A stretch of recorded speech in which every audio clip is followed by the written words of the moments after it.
Pat Mahomes, and you'll be like, I don't want to talk. Oh yeah, you definitely getting fined. Word. Yeah, that's gonna probably be a healthy fine for you. Word. So that's how it is, man. Yeah. Do it go by like something else? Do it go by like who you is? No, cause it's in our CBA. I mean, it don't go by just who you is. I mean, it go by like if you disrespect the media or anything like that, such as like media conduct. That's what it's called. And if you don't talk to the media, I mean, you just get that fine. So even when they be like FedEx letter. Word. So when niggas be like, y'all just ask me questions to piss me off. Yeah. Is that criticizing the media? Yeah, no, not really. I mean, you can just say no comment on certain stuff.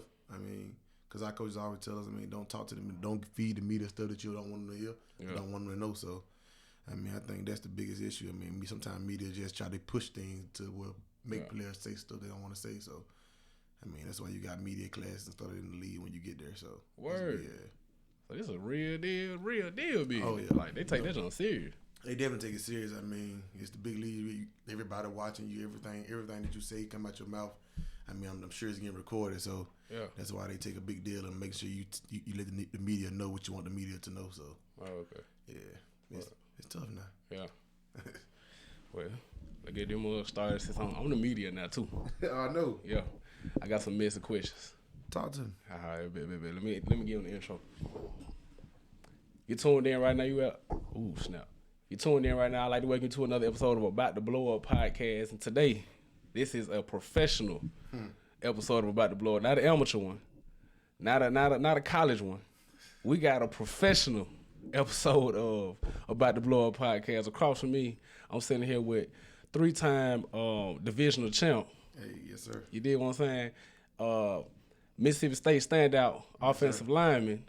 You feel me? Yes, sir. One of the best center guard tackle, whatever you wanted to put him at in high school on that offensive line. Yeah, man. He did out of Bessemer City. Yes, sir. Mr. Darryl Williams, man, how you doing today, bro? I'm doing good, brother. How you doing? I can't complain, man. God is good. Hey, amen to that. Yeah, man. So we talked about that. You came up out of Bessemer. Yes, sir. Why you ain't go to no other school? Oh, man. I mean, the coaches that were there at Bessemer, I mean, I really got a connection with those guys. And I told my mom coming out of middle school that Bessemer was in a rough spot when I came out of middle school. It was like 2-8. But I know the coaches that they had that was gonna be able to get me where I want to be in life. And the coach that we had was Dennis Alexander and Darryl LeBeau. And those guys pushed me to levels I never thought I'd be able to reach. And I'm forever grateful for those guys. And I still talk to this day. I talk to both of them. And I got a close relationship with Dennis Alexander. He's at Miles now. And now Darryl LeBeau is at Pleasant Grove. So yeah, that relationship is gonna be there forever. So I'm forever thankful for those guys. That's my alumni right there, Pleasant Grove. You know what I'm saying? You know it, man. I already know. Yeah, man. Yeah. What you there when Coach Edwards was there? Yeah, I was. Coach Edwards was my there with my junior and senior year. He came in and changed the program a little bit the way he wanted in his image, and he helped us go to the playoffs. Got all the way to the second round. We lost to Vestavia, 31-28. So, I mean, it was truly a blessing to have him as a coach as well. And another guy they had over there with Coach Edwards was Rod Carson, a guy that helped. Carson he helped me a lot too to get my recruiting process going as well. So I'm thankful for those guys. So. Carson at Carver now, ain't he? Oh yeah, he came back. He's back at Carver. Okay. You know, he left and went to a school in Texas, so now he's back at Carver. That was up, man. So, Carson he from Alabama, right? He from where? He from Alabama. No, Carson not from Alabama. I don't know what part. Right. I don't know what Carson from. He's not from Alabama. I ain't know that. Yeah. I know his name though, cause you guys like y'all got a lot of love for Coach Carson. Yeah. He's a cool dude. Guy that's a very offensive minded coach. I mean, guy that know how to scheme up defense and things like that. Yeah. So he's a good one. When did you know that football was for you? I mean, everybody grew up wanting to be an NFL player. But when did you know it was like reality? Like I could really make it to the league. Was it high school, college? Was you always the biggest dude on the team? Crazy part about it, man. A lot of people don't know, man. I quit football in Little League. Word. I did. I mean, I didn't like football as much as everybody thought I would. What else you played? I didn't play nothing. I was just on video games. So. You just a big dude. Yeah. So everybody looking at you like, man, you need to go do something. Yeah. So I played. I quit Little League because of freaking, man. I'm telling you, man, the story. But they put me in a trash bag because I had to lose a little bit of weight. Yeah. To play the position that I wanted to play. And I'm like, man, if I can't play at this weight, I don't want to play. Yeah. So they put me in a trash bag to help me try to lose like 3 pounds. And I'm like, man, I'm not going to get in no trash bag. So me and my father got into it at a little age, my little age, and I quit. So I told him I ain't coming back out to play. Yeah. So I quit, and I actually started back playing football in middle school. When in Davis Middle School, when Coach Burks told me you can make a whole lot of money on playing the D line, or you can play O line, but your money will be made at playing O line. So yeah, Coach Burks helped me with that, and I transitioned when I got to high school. That Darryl LeBeau was like, he told Dennis that, but we got a special kid, and his name Darryl, and I was like, and the reason I got to start as a true freshman in high school because my cousin got in trouble. He was a starting tackle. He got in trouble, and Coach Bo like, Coach D, we got to put him in. Yeah. And he put me in. I started. I mean, and then from there, it just went up. I mean, I blocked my tail off. Played against a good front, Tulsa County. I mean, I'm talking about a team that had like 5 across the board. I mean, they ran a 3-3 front, but they had some dogs on that front. So I had to bring my big boy pants. I was on them like about 270. Yeah. My freshman year, so it was hard. Yeah, it was hard for me. So I had to make sure I was prepared each and every day. So those guys helped me. Not only the coaches, but the leaders that was on that team helped me as well. So I think that was the biggest reason I chose Bessemer City and stayed there because of the team and the guys I knew around the program. So, and that was my biggest thing to that. So, I know it wasn't as big back then, but you think you would have like left school if those coaches weren't there? If talking about like the kids doing now. Yeah. I mean, the team that I had, man, I don't think I'll trade that team for nothing, man. I mean, that team that we had was special. We could, like Kobo always tells us, we could have won at least 10 games, at least 8 games. Yeah. Without even having a good coach because of the talent that we had at Bessemer, man. It was unreal. Who's all on that squad? Oh, man. You talking about Brandon Browner, Chris Wilkerson. We even had Jonathan, we even had Cinco. Cinco was on that team. Yeah. We had Chris Wilkerson, Marcus Keefe. I can name you guys, Pat Johnson, Jeremy Mason. I can name you so many guys that was talented on that team, man, to the point to where I'll tell you, man, we could have ran the tables if we had another shot at Ed Hoover. Yeah. But we came up short. Was that the year y'all played Marlon Humphrey? Yes, we played Marlon Humphrey. They came up. He house called the first play. Man, I remember that. Man, why did we do that? So, yeah. And I'm like, yeah, but I feel like that team was special, and I wouldn't trade that team for nothing. But the way it is nowadays, I mean, kids going everywhere just to be a part of the crowd, going where they need to go to win. I mean, I understand, but with the team I had, I would probably want to still done it. Yeah. Yeah, so I think I would have stayed at Bessemer. And then you built that brotherhood with them up there. Yeah. So you had played since you was a freshman, all right? Yeah. Okay. So did you start by playing 7th grade or 8th grade? You said what now? Did you start by playing in 7th grade or 8th grade? I started playing in 7th grade. Oh, okay. That's when I started back because I ain't played no 6th grade, Little League, none of that. I ain't played no football until 7th grade. Word. Your pops always been in your life? Yeah, my pops always been in my life, but we had a rough relationship at one point, but we're finally fixing that back. Yeah. And I mean, I'm still very grateful for him. I never did respect him because he's still my pop. So, I mean, was he always tough on you? Like, man, you need to do something with this side. He was tough on me. I mean, just being a father, he was always tough on me about things like that. But he was always got like he whatever I want to do in life, just do it, but do it at a full focus and make sure that's what you want to do in life. So that was his motto. Yeah. Word. So how was the recruiting process? You ended up going to Mississippi State. Yeah, man, the recruiting process was wild, man. So after my junior year, man, I started getting offers from everybody: Auburn, freaking Kentucky, Mississippi State, Florida, Miami. I mean, my recruiting process went up. I went from being a 2-star, jumped to a 4-star quick. Word. And it came down like senior season came down to like because I was gonna commit to Auburn. That was the crazy part, but I was gonna commit to Auburn my senior year. But then I revamped on that, and I had to start thinking like, what made you change your mind, man? What's gonna be the best fit for me, and what's gonna get me to where I want to be in life? That what made me change my mind. So on signing day, everybody thought I was going to Auburn. I mean, I had on the orange and blue. I had the Auburn hat sent up there, the Mississippi State hat sent up there, my Florida hat. I mean, everybody thought I was gonna sign there, but I didn't. And it was like, so I picked up the Auburn hat, I put it on, everybody screamed, but I picked it up and threw it off. I actually had a video of that. Yeah. And I put on the Mississippi State. Everybody was like, what? He going to Mississippi State? Like, what is going on? Like, why he's not staying in state? Yeah. So that was a crazy process. What a lot of people don't know, man, like a lot of fans, man, I still got those emails to this day. Like, man, they still call me and say, you sorry like cussing me out and stuff like that. I ain't gonna speak on that stuff. Like my DMs were jumping on Facebook and Twitter because people was mad I didn't stay in state. But I felt like Mississippi State was the best chance for me to get me where I wanted to be, especially with the head coach and the offensive line coach that was there, John Hevesy.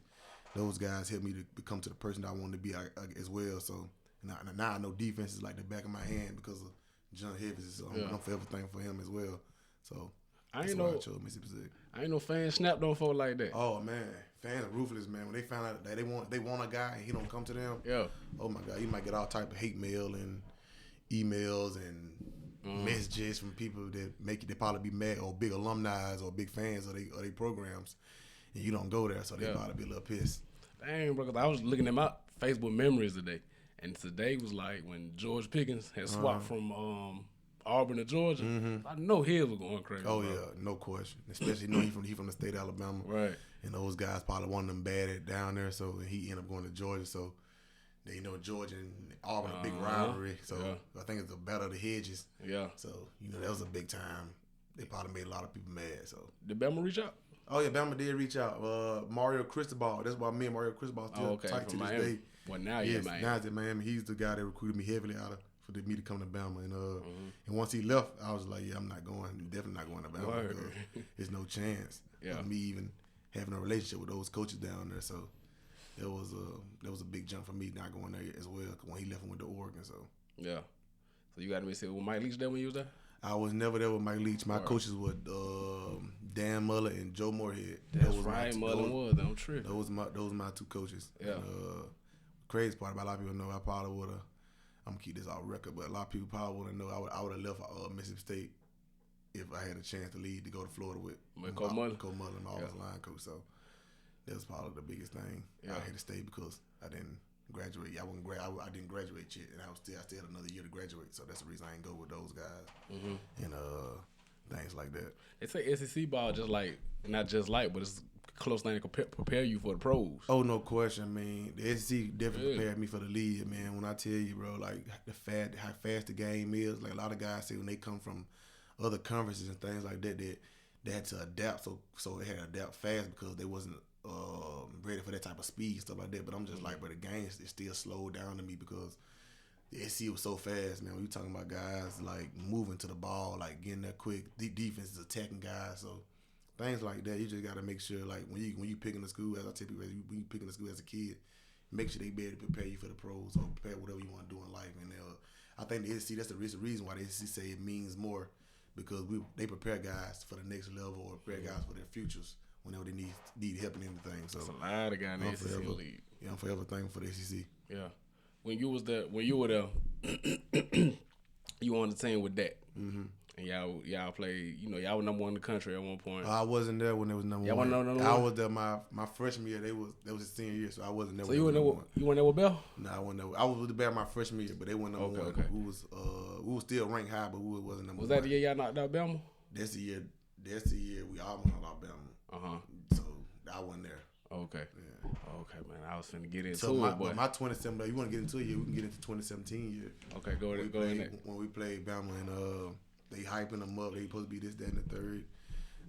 I mean, it came down to the wire, man. I mean, you told me they had a good front seven. You got Payne, you got Raekwon Davis, you got Quinn the backup, you got who else? You got Antoine Jennings. You got all those guys on the D line. So you got to be able to play big boy football. And I think we brought our big boy playing to the game. Yeah. And we took it all the way down to the wire. I mean, we ended up losing 17-24. To those guys, man, it was a battle of who wanted more, and I think them last 20 seconds they probably wanted just a little bit more than us, but it was a game and everybody was tuned in to, because I think they say probably was the most watched game that year. Word. Because how close it was, and they never thought Mississippi State was going to be able to fight with Bama like that. Yeah. But if you play any team, I mean, if anybody play Mississippi State, they'll tell you better come play for 4 quarters, because we're gonna always give our best shot to you. And cause it's a blue collar program, and that's the way those guys were built, and that's the way Coach Muller had built it, and now it's still carrying on to the coaches that are there now. So, and we just got to make sure when you go to Mississippi State, you make sure you ready to work and not just be fed all the bull crap, but be able to just bring your big boy pants to work every day and come prepared. So, What was the loudest stadium you played in? Because I know you probably used to it with them cowbells. Yeah, the loudest Going stadium on I the ever road. probably played in probably was Baton Rouge, man, at Boy, I heard nighttime. Boy, it is deafening. Yeah. I mean, I'm telling you, like, when those fans are into it, man, it's like going into a booth and just blasting music and you can't hear nothing. Dang, for real. Yes.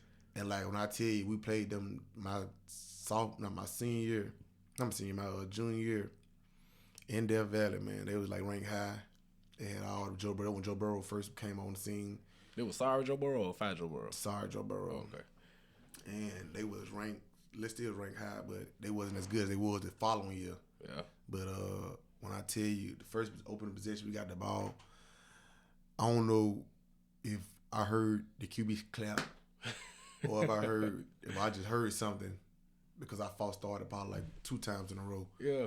Even our center, man, false started because he didn't hit a snap. He had a snap infraction. So And in the beginning of the game. it's the beginning of the game. So we had like 3 false starts in a row. Yeah. And, that's how loud that place gets, man. It's an advantage for them because they feed off that and things like that. So that's probably like the loudest they've ever played in. What about the NFL? What the loudest? NFL, I gotta go Arrowhead. That's Word. Kansas City Chiefs, man. That's probably the loudest they've ever played in. And because their fans, man, their fans are into it the whole game, man. Yeah. Every snap of the way into the clock hit 0, their fans are into it. So that's probably the loudest they've ever played in. What about, we always say about the Seattle. What about Seattle?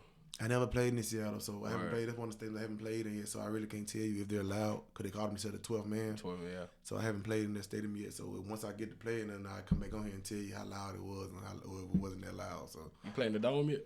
Saints? I haven't played in the Saints Dome yet. Okay. I haven't played in the Saints Dome yet. They're my team. That's why I got to ask. Oh, you're a Saints fan, but I I have heard that the Saints do get loud though. I heard because all the noise is compiled in one spot because it can't go out. So I heard it does get loud in there. But I heard when Drew Brees broke his record that it was loud, man. Yeah. It was loud when he broke his record. Word. Man, now I gotta be nosy, bro. Talk to me. What them conversations be like in the locker room? Like like in high school, you know how I go. That high level I played at. I guess I wasn't good enough playing college.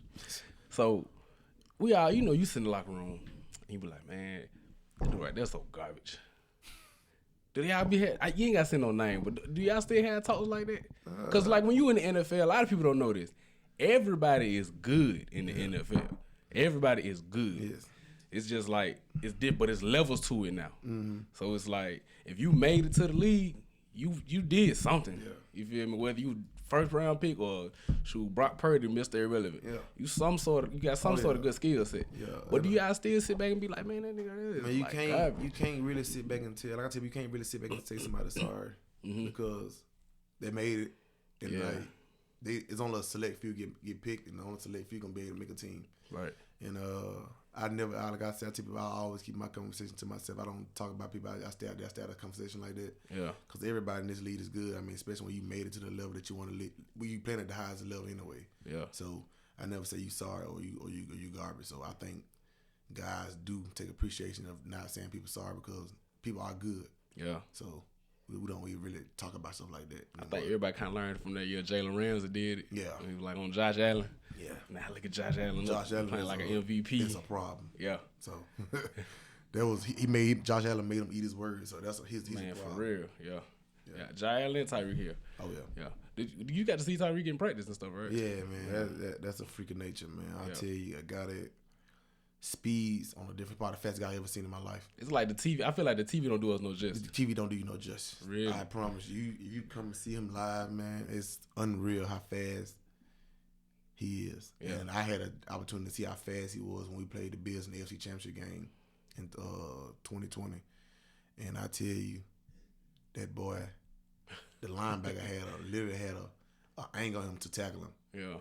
Tyree hit a different gear. Yeah. And then threw up the deuce signs to him. So I'm like, wow. Yeah. Like, he had the angle to tackle Tyreek Hill and couldn't get to him. So it was unreal. That speed different, man. Oh, it's definitely different. To be able to have that speed and then still be able to run your routes with it. Oh yeah. I think that's different too. Like a lot of people, because we all seen fast guys, but you like he just fast. But Tyreek, the way he can run his route, still be crisp with it, and know when to be fast and when it be fast, Yeah. it's amazing to me, dog. Oh, it is, man. I tell people all the time, but like his change of direction is so unreal, and the way he breaks DBs off the line it's sickening, man, to watch. Cause like you be like, wow, Yeah. like what defense do we call to help our corners or help our safeties out? Yeah. So it's hard game planning for him. Yeah. Yeah. Did you when you play with the Chiefs, did you get to soak up a lot of game out there too? Oh yeah, man. I mean, learning from guys like a couple guys that are vets, Joe Tooney, guys like Orlando Brown, guys like Travis Kelce. I mean, guys like that. I mean, just learning from those guys and learning like how professionals work and how things work in the business. I mean, I really I absorbed all their knowledge to the game and still keep it to me to this day. So they teach you a lot. What was your welcome to the NFL moment? Oh man, my rookie year, man. We played. I had to go against. We didn't play nobody. I forgot. We didn't play nobody. We in the preseason. So in practice, I had to block this dude named Derek Nottie, and I didn't know how strong he was until I actually had to block him 1-on-1 at the center. And when I tell you, boy, he put me on my tail. And that when he was like, "Welcome to the league, Rook." Yeah, And he I'm said like, it. Yeah, I'm like, wow. Yeah. And I was like, so after to that day forward, I mean, I had to bring my big boy pants to practice every day because I just said this is not gonna happen again. Yeah. I done played SC ball. I done played against dogs, so I'm not gonna let this happen again. So that was probably my welcome to the league moment right there. What was your welcome to the SEC moment, if you remember that far? My probably when I had to block Raekwon Smith from Georgia. Word. Yeah, I pulled around on a power play, and he met me. He run my bell. He met me right in the hole. Yeah. And I really didn't see him until the last minute, so he got me. What year was this? This was 2017. Word. Yeah. Dang. You welcome. Do you see what Georgia doing? You think they finna take the dynasty over from Bama? Or you think it's just like everybody kind of jumped the gun now? Like Georgia I'm not gonna say they're gonna take the dynasty, but Georgia has built a program in Kirby Smart's image, and Kirby Smart has an image that he wants, and that's the image that he's gonna keep developing. I mean, they're gonna be a problem for a while. Yeah. I mean, I don't know how many more championships he'll win, but it's a couple more he got in his bag. So yeah, I don't know how many. I don't know how long the run gonna be. I don't know how long the dynasty gonna be. Yeah. But he's built something that a lot of people are trying to image and a lot of people are trying to copy. So do y'all have in the league? Do y'all have a lot of like back to being a high school player? We always talk about, man, our squad would have beat y'all squad. We would have met y'all. Do y'all talk about that in the league? Talking about like the other schools, alumni and stuff like that. Yeah. We definitely talk about it. I tell people all the time. I said, State would have popped a lot of guys who had the skill sets that everybody else had. I mean, we always had a D line and O line. I mean, we just didn't have. We didn't say we were very skilled. We just didn't have like more talented skills than everybody else. Like our skill was like short, but it was still talented. Yeah. So we would have had like the 6'4" skills, stuff like that. Would have been no problem. Yeah. So y'all need a like receiver type job. I don't say we need receivers. We had great receivers. I'm never gonna disrespect our receivers. Our receiver was great. We just needed the X factor guy, and that's what we need a little bit more of. And I think if they can get some X factor guys, they can compete at a high level. And they can compete for SC championship or SC a chance to win the West as well. So you gotta get those X factors. So one more college question. Well, I actually got two. Well, 1.5. That's fine. So bittersweet. Because it made you who you are today. But were you on that team that lost to Bama that 59-0 game? 59-0. What year was that? I want to say I think I was still in high. I think it was 16. If it was 16, I was there. Yeah. If it was 16, I was there. I can't even put point P in the picture. But if it was 16, I was there because I came in 15. So I can't remember. I mean that far. I mean it probably happened. But I don't know. Yeah, I think it was the year after Mississippi State had beat Bama, so it might have been after you was there. It might have been after. Okay, so yeah, I was okay. Because I remember Dak was still there. So that had been my freshman year. Then that had been 15. Okay. So it had been 15. Probably they came to Mississippi State. I think so, bro. They came into Mississippi, probably was. Yeah. Okay. I was just gonna say what happened that game, man, because that was a real hyped up game, man. It was. What happened in blowout games like that? When you see the matchup and you just like look good on paper, but then when the game go, you be like, damn, they beat the brakes off on. Like, what happened? I think some guys, I'm not gonna say guys. I'm just gonna say I think some people ain't ready for the big moment, and when the big moment presents itself, some people get scared or some people get nervous. Lights get too big. Lights get too big for some guys, and then I never say we weren't prepared because we had excellent coaches, but they prepared us. But certain guys probably try to make the big play and not making the plays that come to them, but try to make plays that wasn't coming to them. So I learned different from Coach LeBeau. He always say, make the plays that come to you. Don't try to go out there and make a play that is not coming to you, or try to be the guy that, I'm gonna do this and I running the wrong route, and then the QB looking for you to be right there, right? Or be the defensive player that you supposed to be in cover 2, but you going out there playing cover 3 coverage. Yeah, so trying to make a play. On the ball. So I was always talking about Darryl Williams, make the plays that come to you. You know, I think some guys were trying to make plays that wasn't coming to them. Word. And that's how we lost big time games like that. So I think that was the biggest problem with us when we came to big time games. What the most gut-wrenching loss you had in college? Oh man, most gut-wrenching loss was that 2017 game we played Bama. I mean, it was gut-wrenching. I mean, one time we had Bama, we was up the entire game. Yeah. Into the fourth quarter with like 20 seconds left. Word. And they hit us with a slant. That was the slant with the cover 0? Yes. Yeah. Okay. I remember that. Yeah. I was pissed. I was. And what was so crazy was that we called the same defense, and Jalen Hurts checked out of it. Yeah. He checked out of the play and called a slant play for Calvin, and Calvin House called it. So yeah, that was. I remember that because I'm a Bama hater. So I was sitting back watching that game like, it's over with. It's over with. Man, who you telling, man? They were not going to hit the last of me with a pop Bama that year. Yeah. So, who did he coordinator there? Our D coordinator was Todd Graham. Todd Graham. Okay. And I tell you, Todd Graham, he revamped our defense, man. I can tell you, our defense was ranked badly the previous year before that. He came back and we was like 22nd in like most categories.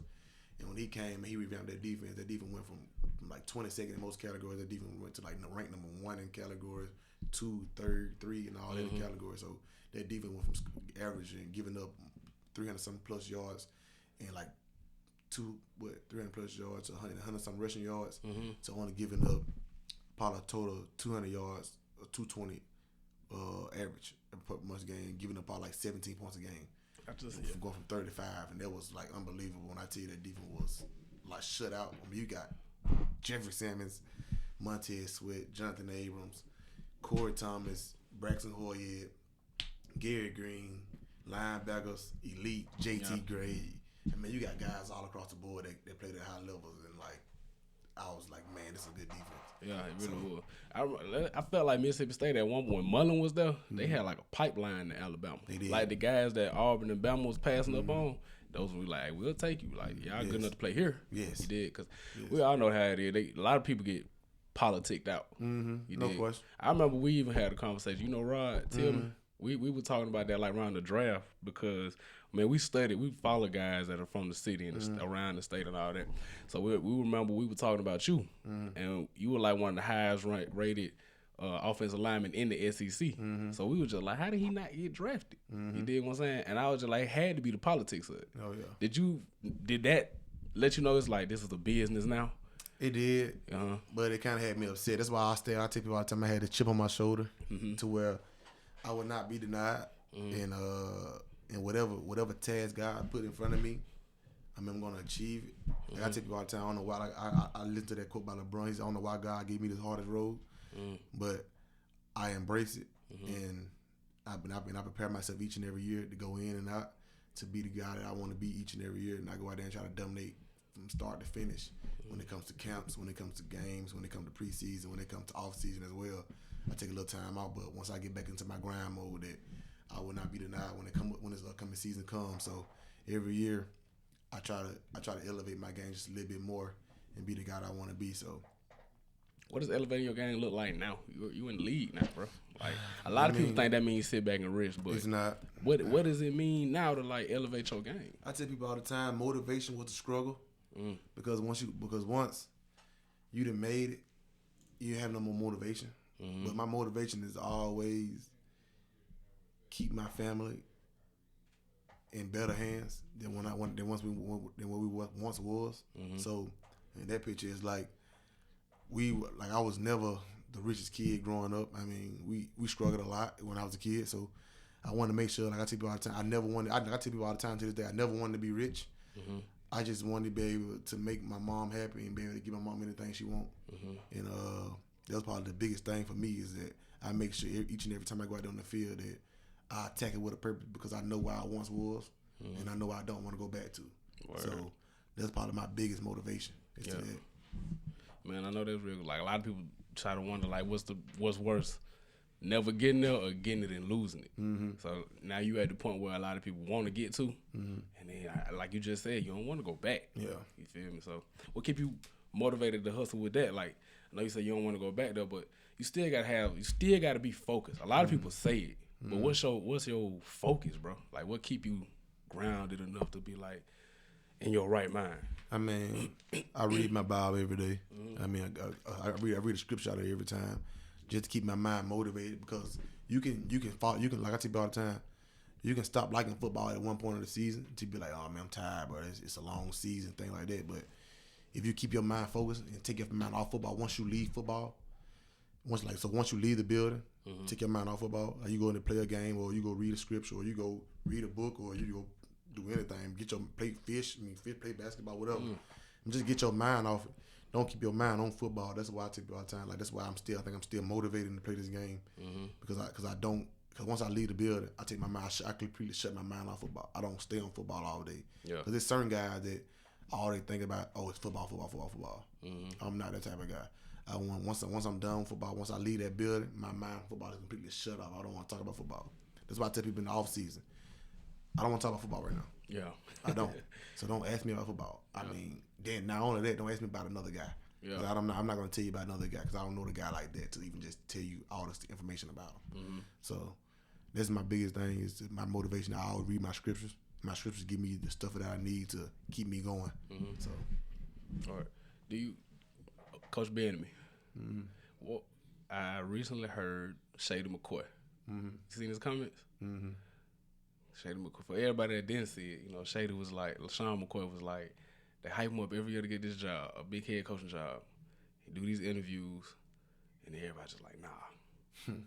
He says because he don't really know how to talk to players.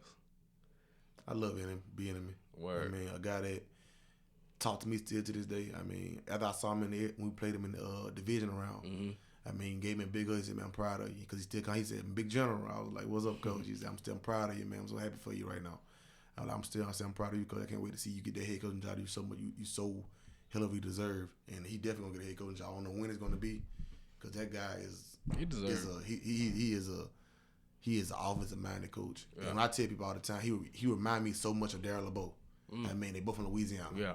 And when I tell you he brings the energy to practice, he's not gonna let you be the guy that come in with bad energy or bad vibes. That's why I think a lot of guys, no disrespect to McCoy. I mean, he's a great hell of a back, but he's a guy that's gonna make you come to work every day. You feel me? He's a guy that's gonna compete, make guys compete. He's not gonna be a guy that go, I'm just gonna let you take this rep off. You gotta come play and practice every day hard with the intensity that I won't be beat. Because his main focus is they want to be the best offenses in the league every year. They want to be able to score the most points in the league every year. And they want to be the most physical. Yeah. And that's something that they pride themselves on, and that's something that Brian pride themselves on as well. And I mean, people say he don't call plays. He definitely called the plays. Yeah. I mean, him and Coach Reed have they conversations of what plays they want to run, but BNB definitely calls those plays, and I don't see why guys think he don't call plays. He definitely calls plays. So I don't know where that theory come from that he's not a good coach and he'll never get a job, but he's definitely going to get one. I don't know when it's going to be. Like I said, I don't know when it's going to be, but he's definitely going to get one. Yeah, I believe. I like Coach Ben, bro. I ain't never met him, but I mean, the track record speaks for itself. No question. It did. What about, I was just going to ask you too about that, how they call plays and stuff like that. But is it like a thing where, I know they got their play call sheets. Is it like a thing where, do they do analytical guys at Kansas City? Because Coach Reed, like, he don't do all that new stuff.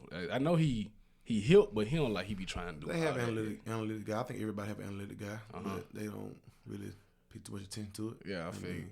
They mostly focus on they both smart guys and they both very intelligent. I mean, it's just they want to be, like I said, they want to be the best football. They want to be the best football team in the NFL every year. And they want to be the best offense in the NFL every year. Did you ever see them practicing like those crazy plays that we be seeing on Sundays? Oh, we practice it. They practice it every time, bro. Like, so is that like a regular thing? Like he just come in and be like, hey, I got something new. I tell you right now, that play that he did, that ring around the rosy. I tell you, that we practiced in my rookie year, and they never thought we never thought when we were gonna bring it up. Because they said we're not gonna run it this year. When I'm my rookie, they said we're not gonna run it my rookie year. So we ain't run it. So we didn't run it our second year. So when I saw it in real time action, I'm like, bro, we ran that play my rookie year in practice. Cause Pat be making those type plays of himself. Oh, for real? Pat does. So Pat brings those plays to like Coach Reed and Bieniemy to like say, hey, Coach, we want this in the goal line area or the red zone area. You feel me? Yeah. So no, in those plays, I mean, I tell you. They either work or they build. Well, they don't, but they definitely have a high chance of working. So and Coach Reed and BM, they want you to have fun with it, man. Yeah. So they do that. Are they always open to like players like, hey coach, like I drew some up last night, or is it just like a Pat or? It's basically a Pat or a Kelsey thing. Okay. They're not gonna let you just come in there. All right, coach, let's go run this. No. Yeah. They go like Pat Mahomes, Travis Kelsey. They come talk to them about a play they want to run. They'll look at it. And they'll go by seeing how they're gonna put it in their image. Yeah. And then they'll bring it back to them like, hey guys, we think y'all play gonna work, but we're gonna do it like this or something like that. So it's basically about the X's and O's. So things like that. So they make sure they cover, make sure the play is legal at first to make sure everything is accountable. So it's a good thing they got going on down there, man. Being a Chief, you guys competed for divisional every year when you were there, and they still doing that. Was it ever a point where it felt like it wasn't fun, or was it always fun? Like it's always fun winning, man. As I tell people all the time. Well, I'm saying, like, did they ever cause it's a business still, like we trying to win. Was it? How did they keep it fun? Like, I mean, you keep it fun because the guys they bring in the locker room, the guys that the GM brings in is the guys that they want, and the guys they know they can help win and be hungry. So. It's always fun. They don't. It's not an organization where it's just dark days there. I mean, you have fun in that organization. That organization is one of the greatest in his NFL. So you definitely gotta be the guy they want, and then you definitely gotta enjoy winning. So I mean, if you don't enjoy winning, I don't know what to tell you. Yeah. I mean, that's just like when I got to the Jaguars. I mean, I love the Jaguars because. Doug Peterson, he came from Andy Reid. And when I tell you, the image that Doug Reid has is the same image that Coach Reid has. I can see with the glasses on the nose. They want to be the best. We want to be the best football team in the league. Yeah. In every aspect. And we want to play fast and physical. Word. And we want to score a lot of points. And we're going to practice hard. We're going to work hard. Yeah. And I love it. And that's why I think we had a huge turnaround that we did this past year. Yeah. And and made it to the division round. Well, first off, made it to the wild card.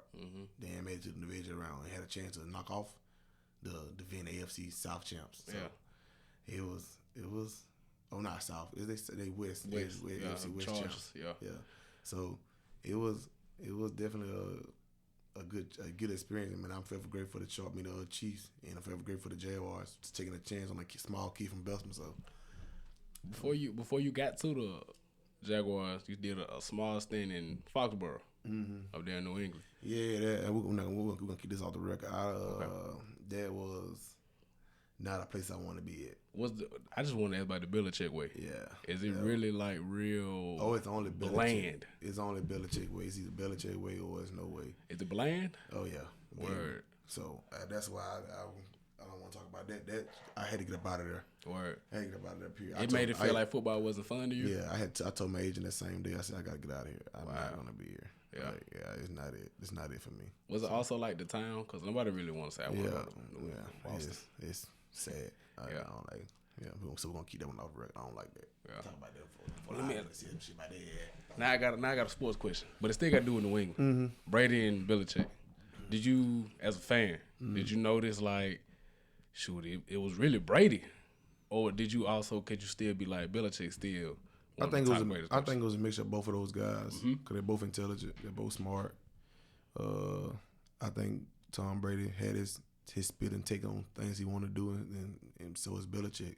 And I think their relationship was just hit right on with the things they want to do and how they want to go about things. So I think it was just a great combination.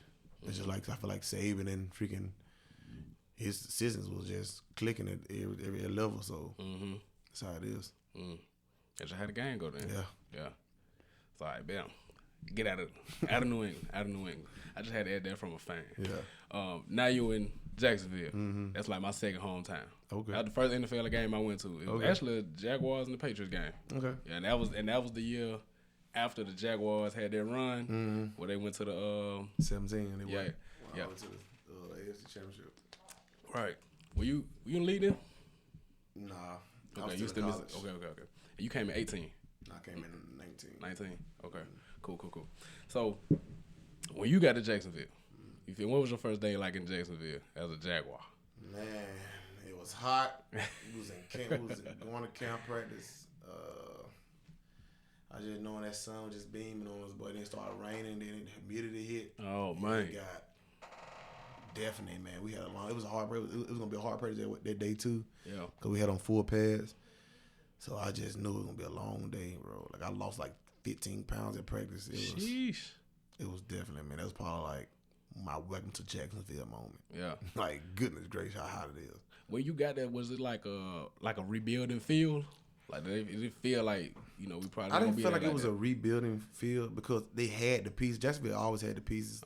As we watched them, they always had the pieces. Right. I think they needed the coach that come in there and lead those guys and be the leader that they need to be. And I think Doug Peterson did a heck of a job with us this past season. Like I said, that he's the reason that it changed from us being 2-0, how many games they won that year this past year, until the year we just had went 9-7 and made the playoffs. So it was definitely a huge change, and I think the community and the players bought into what Doug was trying to do. The Lil Duval coming in the locker room with y'all? Oh, Lil Duval, yeah, and like the atmosphere was lit, man. I tell you that. Yeah.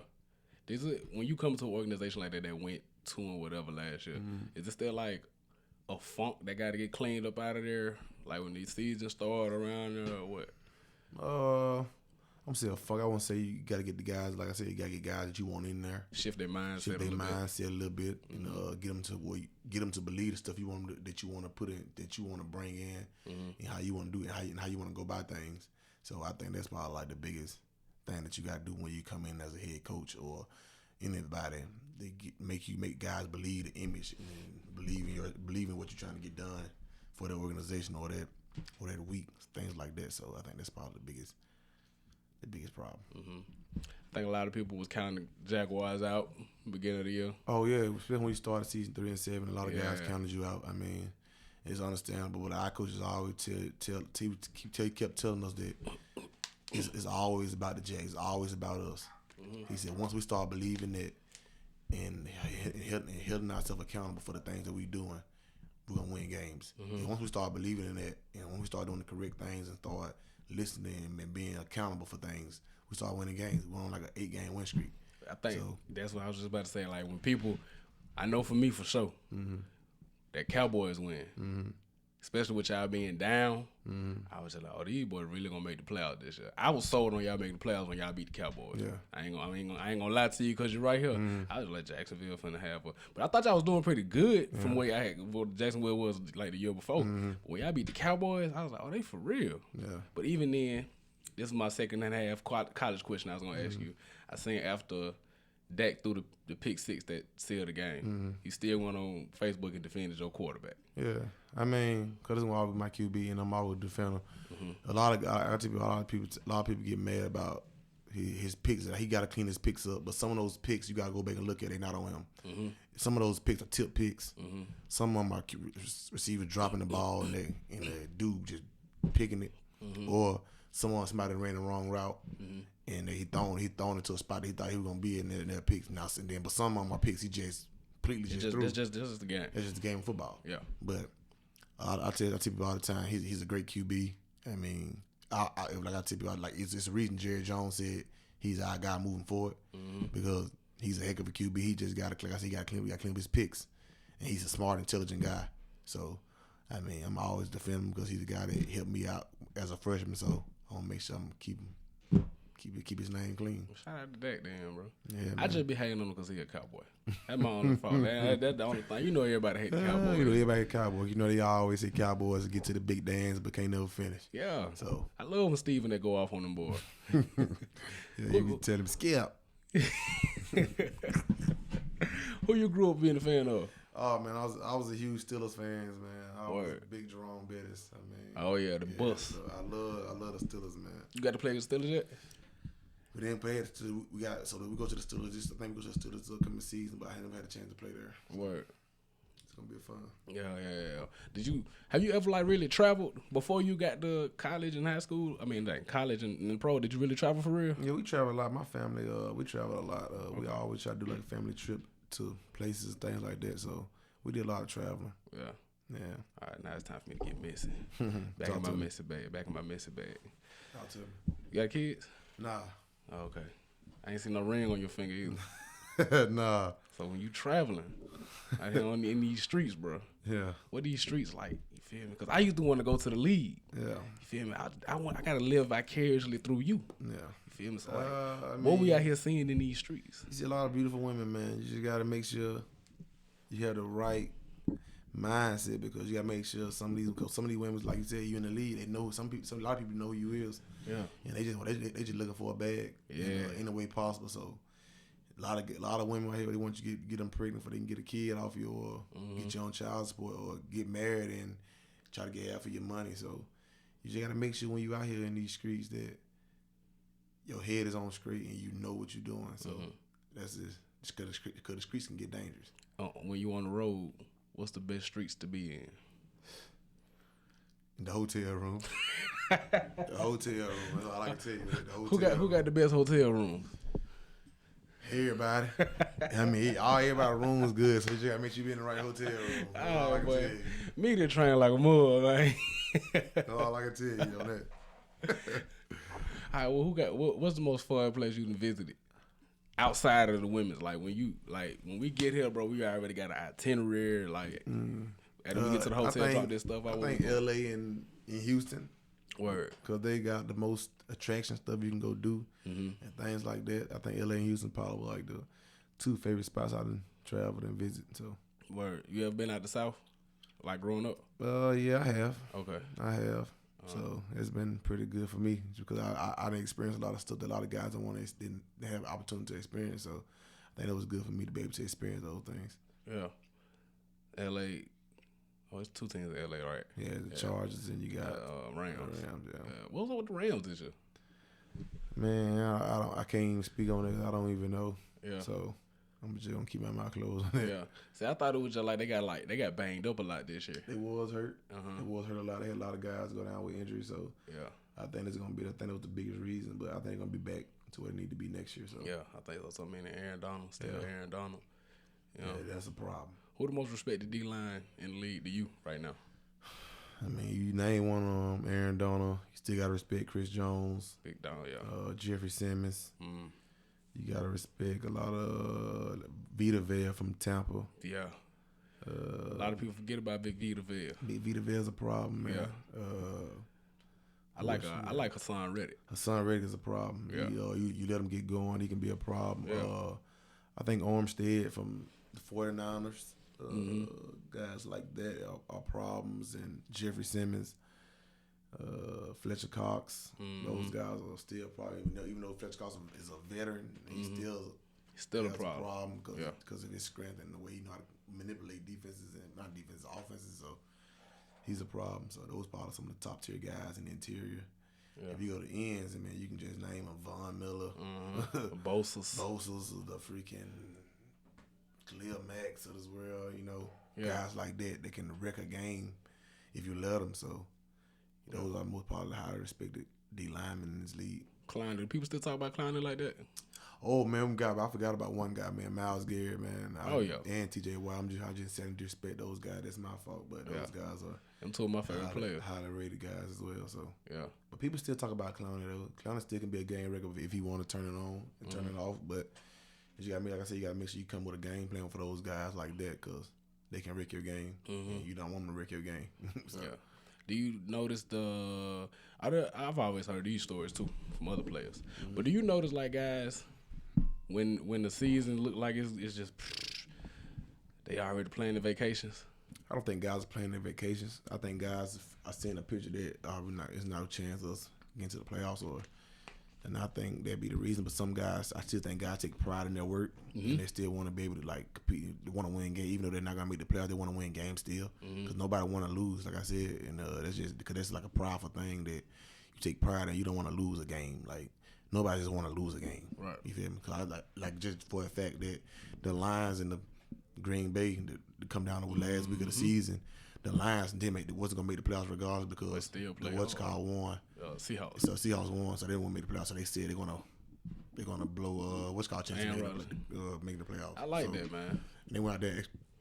They actually went out there and won. So and I like Detroit too. Yeah. Detroit gonna be a problem. They're gonna be a good team come next year. So I think so. I think they didn't finally got their pieces together, man. They might be like a Jacksonville next year, sneaking up on teams. Yep. Because everybody's seen Detroit been so garbage for. Like, everybody's seen it. Like even when Megatron was there, it's like, God, at least when it's gonna end. Yeah. But I think they finally finna turn that curve. Hopefully they do. Oh yeah, they definitely will. I just like to see good football out there. Oh yeah, every time. Yeah. Every time. All right. Who your Super Bowl pick? It's a tough one, man, because, you got that Philly. They bringing all the energy, and then you got the Chief. You still got Chief blood. It didn't pump through you now. Man. Got love for the enemy. What's so crazy, man? I want the Chiefs to win. But I got to go with Jalen Hurts. Because I think our younger generation need to see Jalen Hurts win. Yeah. Especially the young black QBs that are coming up, because a lot of people already hated Jalen Hurts out, saying he wasn't going to be able to be a leading QB in this league, that he don't have the accuracy or he not as good as everybody think he is because he got all those weapons around him. But I tell people all the time, if any QB want to be great, they need weapons. So why dime him because he got weapons around him when you got Josh Allen got weapons around him, Pat got weapons around him, Justin Herbert got weapons around him, guys like that got weapons around him to actually help them win games. So. Don't say he got weapons around him everywhere when he need to win. But he need those weapons to be a great QB. He need the weapons to win a Super Bowl. So my pick is to fulfill it to win because I want him to win because I want to see the younger generation see that. Don't ever let nobody down you and say you can't be who you want to be in life because they think you're not good enough. Yeah. So my pick is gonna be the Eagles. Got a score? I'm going 35-24. That's a high score right there. 35-24. Yeah. That's my score. Ooh, that's a high score right there. I like that. I got the Eagles too, but I got them because of Bradbury. Would you have liked to see Miko in the Super Bowl? Oh, no question, man. He's a Bessemer alum, as we call it, Big Bessemer. Yeah. He's a Bessemer alum, so I definitely love to see him in the Super Bowl.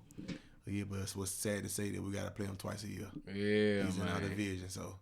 But I definitely love to see him in the Super Bowl 1 year. So. For sure. With the Texans. The Texans, I definitely love to see him in the Super Bowl at one point. Now, I don't know. I grew up in Bessemer too. I was bittersweet about the Houston hiring, but for obvious reasons, I think, because how Houston has done the past two head coaches. I really hope that they have some sort of loyalty to Miko, where they don't.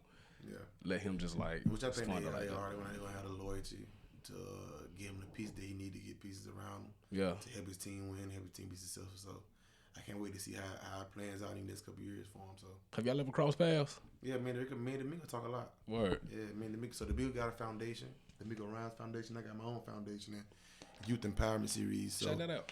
Yeah, my youth empowerment series down foundation that it helps give back to the community, help give back to kids, things like that. Even sponsor kids and sponsor things like that nature. I'm gonna start doing a little bit more this coming summer, which I'm gonna have a camp in the city of Bessemer, and have like a little party thing out there too at Carver Park for like the kids to come out and just have fun. I'm gonna get like moonwalks, things like that, and do a little cookout for them. I think just to get back to my city because I was once that kid being able to hopefully somebody come back and get back to us. Yeah. And be that figure that we all need to see and things like that. So that's what I'm going to do this upcoming summer. So with my foundation. And that's good. That's important because I was like that with D'Amico Ryans. I remember going to D'Amico Ryans camp when I was little when they used to play at I think he had a Snitch Snyder. Snitch Snyder, yes. Yeah. And I remember being out there and I was just like, dang, this is real, bro. Yeah. I just told my home I had a football. I can't even remember all the dudes he had out there. But he had a bunch of NFL players. Like I had a football and I had every single one of those players out there signed in football. Man, I went and played with the football about a month later, man. Lost all the names. All the signatures gone, man. Jeez. Sweating them off and all that, man. I felt so goofy for that, man. Yeah. So now I got to get your signature on something, dog. It definitely can, brother. Most definitely, man. Another question. What's up? You out there at Pleasant Grove helping out now. You feel me? I can tell how passionate you are with that. Like, you already an O-lineman. So when you see a pancake, I already know that do something to you. Yeah, man. It definitely does. I mean, and the reason, like I tell people all the time, the reason that I help Pleasant Grove is because of Darryl Williams, man. A guy's like a father figure in my life. A guy that helped me, like I said, to become the person that I am today. And I'm always ride for him, whatever may come his way. I mean, because he the guy that, like I said, he the guy that helped me get to where I need to be in life. And he still does. He's still doing it to this day. I mean, he'll call me, text me, said, if anything was happening, keep your head up, keep going, keep pushing. I mean, the sky's the limit for me, and the sky's the limit for Coach LeBeau. I mean, but when I go over there and help, man, I want to help those guys develop and get his guys to what he want, like put those guys in the image that Coach LeBeau want, and that's to be the most physical, just like I want to be the most dominant, like I want to be, and play the fastest, and that's the image that Darryl LeBeau got as well. That he don't care who you is, he don't care how good you is. He said if you can play and block for me, we're gonna win games, and I think that's the reason. He wins so many games because he outcoached a lot of guys. He outcoached a lot of teams. I tell you all the time, Darryl LeBeau don't always have the best team. He just outcoached a lot of teams. Ain't no guy want to play for him. Yeah, and guys want to play for him. So when you got a coach like that, you got players like that, I mean, who don't want to play for a coach like that? Right. So, and that was the image that I stuck to me in high school. That's the reason that I told you. He said, if you a spin image of me, I know you're a dog. Yeah. And when you hear his pregame speeches, man, you can't tell me you don't want to play for him because he fire you up, man. If your piss ain't hot. If your piss ain't hot. Hey, if your piss ain't hot. Yeah. You ain't ready to play. So at one point the game does end. Yeah. Do you see yourself being the coach? Man, Coach LeBeau had these conversations. And I told him once it's all said and done, once football is completely over for me, I told him I might, if he's still coaching, I might decide to step on the staff for just a little bit, you know.